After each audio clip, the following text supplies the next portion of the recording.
Good morning guys, in front of me is TECNO Spark 20 Pro, and let me show you how to change wallpaper on this device.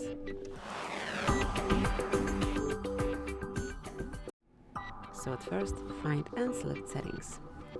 Then locate and open Personalization. And here, pick the album from which you want to select your wallpaper.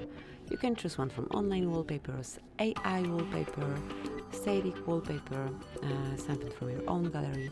Just mark the album from which you want to choose it. Then obviously pick the one.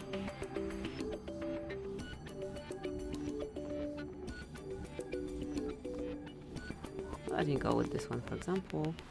Okay, so you cannot zoom it in and out. And there is only a default layout. Let me choose this one, then mark set. And finally decide if it's for your home screen only, just your lock screen, or both, however you like. So that's it, that will be all. Thank you for watching. Please subscribe our channel and leave the thumbs up.